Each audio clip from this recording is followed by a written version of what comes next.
ጤና ይስጥልኝ። ይህ የግሎባል ዴይሊ ኒውስ ፕሮግራማችን ነው። እኔ አዘጋጅና አቅራቢያችሁ ቤቲ ነኝ።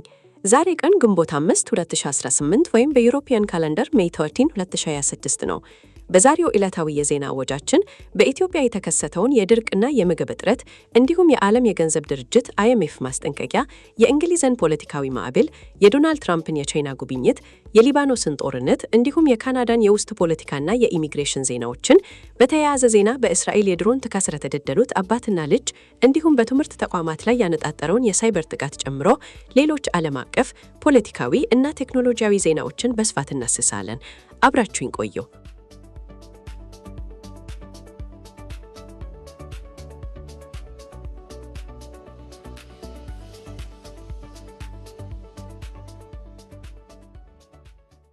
በመጀመሪያ ወደ ኢትዮጵያ ስለያዝናቸው መረጃዎች ስናልፍ በኢትዮጵያ በተለያዩ አካባቢዎች የተከሰተው የምግብ እጥረት አሳሳቢ ደረጃ ላይ መድረሱን ፊውዝኔት የተሰኘው የቅድመ ማስጠንቀቂያ ተቋም አስታወቀ።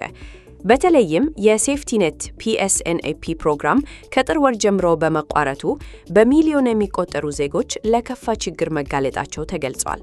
በሌላ በኩል የዓለም የገንዘብ ድርጅት IMF ዋና ዳይሬክተር ክሪስታሊና ጆርጂየቫ ኢትዮጵያ በመካከለኛው ምስራቅ ጦርነት ምክንያት እያጋጠማትን ያለውን የነዳጅ እና የማዳበሪያ ዋጋ ንረት ለመቋቋም ያልተጠና የነዳጅ ድጎማና ታክስ ቅነሳ ከማድረግ እንድትቆጠብ አስጠንቅቀዋል። በተያያዘ ዜና የኢትዮጵያ አየር መንገድ ከነዳጅ ዋጋ ጭማሪ ጋር በተያያዘ የሀገር ውስጥ በረራዎች እንዲቀንስ ነው ተብሎ የወጣውን መረጃ አስተባብሏል። አየር መንገዱ በረራዎቹ ያለምንም መስተጓጎል እንደሚቀጥሉ አረጋግጧል።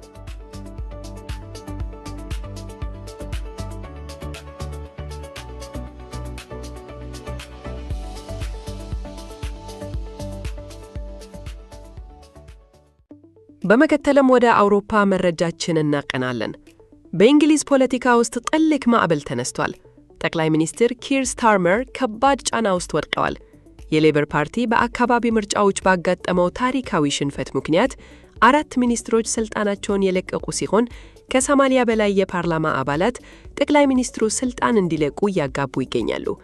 በቀኝ ዘመምነት የሚታወቀው ሪፎርም UK የተሰኘው ፓርቲ በምርጫው ከፍተኛ ድምጽ በማግኘቱ የእንግሊዝ የፖለቲካ ምህዳር በከፍተኛ ሁኔታ እየተቀየረ መሆኑን የፖለቲካ ተዛባዮች ይገልጻሉ።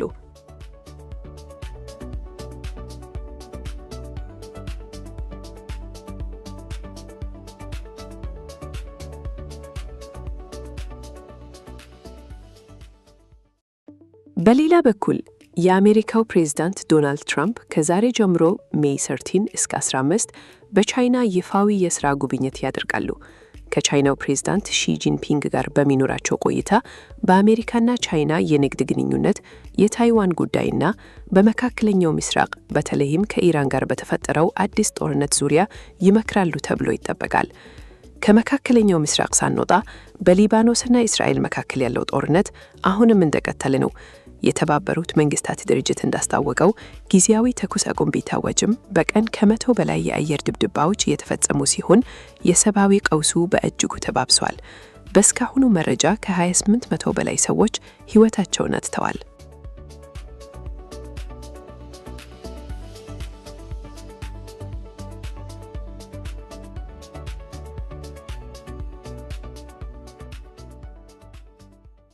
በመቀጠልም በመካከለኛው ምስራቅ ያለው ውጥረት አሁንም እያሳሰበ ቀጥሏል።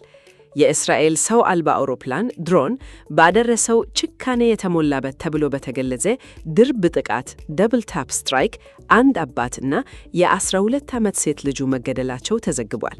ይህ አሳዛኝ ድርጊት በዓለም አቀፍ ደረጃ ከፍተኛ ውግዘትን እያስነሳ ይገኛል።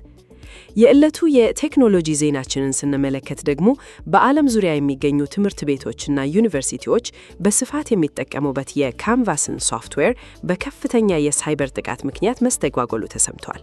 ተማሪዎችና መምህራን መድረኩን ማግኘት ባለመቻላቸው የትምህርት ሂደቱ ላይ ከፍተኛ መደናገጥ ተፈጥሯል።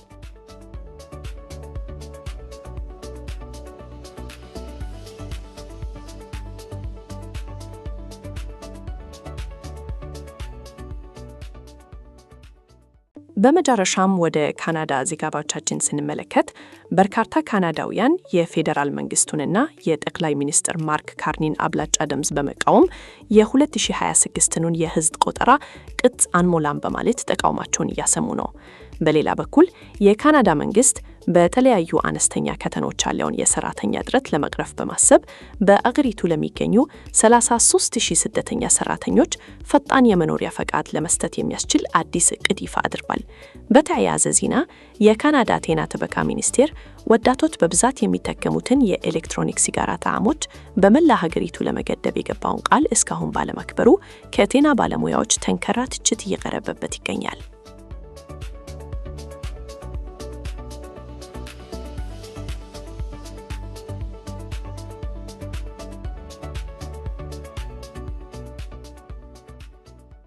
በዓለም አቀፍ ጉባኤ ላይ ንግግር ያደረጉት ማርክ ካርኒ ካናዳ በአሜሪካ ላይ ያላትን የንግድ ጥገኝነት በመቀነስ ተጋላጭነቷን ለመካካስ ከሌሎች ሀገራት ጋር ጠንካራ የንግድ አጋርነት መፍጠር እንዳለባት አሳስቧል። በሌላ የካናዳ ዜና በሜትሮ ቫንኩቨር በከፍተኛ ፍጥነት ምክንያት በተፈጠረ አደጋ አንድ የሞተር ብስክሌት በትራፊክ መብራት ምሰሶ ላይ ተጠንጥሎ መገኘቱ አነጋጋሪ ሆኗል። ፖሊስ ለዚህ አደጋ የፍጥነት ማሽከርከር ዋነኛ መንስኤ እንደሆነ ገልጿል። ከጤና ጋር በተያያዘ ዜና ደግሞ ከካናዳ፣ አሜሪካና አውሮፓ ተነስተው በካናሪ ደሴቶች የነበሩ መንገደኞች ምንም አይነት የጤና እክል ወይንም የቫይረስ ምልክት ሳይታያቸው ደሴቱን ለቀው መውጣታቸውን የጤና ባለሙያዎች በይፋ አረጋገጡ።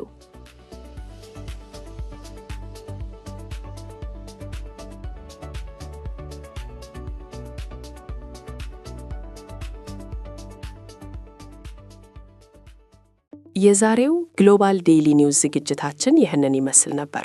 ወቅታዊ እና ዕለታዊ የሆኑ ዋና ዋና የዓለም አቀፍና የአገር በቀል ዜናዎችን ለማግኘት ፖድካስታችንን በስፖቲፋይ፣ በዩቲዩብ፣ በአይሃርት ሬዲዮ እና በአፕል ፖድካስት ሰብስክራይብ እና ፎሎ በማድረግ የፕሮግራማችን ተከታታይ እንዲሆኑ እንጋብዛለን። ከዝግጅቱ ጋር አብሬያችሁ የነበርኩት እኔ ቤቲ ነበርኩኝ። ለዕለቱ የነበረን ዘገባዎች እነዚህን ይመስሉ ነበር። በሌላ ጊዜ እስክንገናኝ ድረስ ለሁላችሁም ሰላምና መልካም ቀን እየተመኘው በዚሁ እለያችኋለሁ። ቸር ሰንብቱ።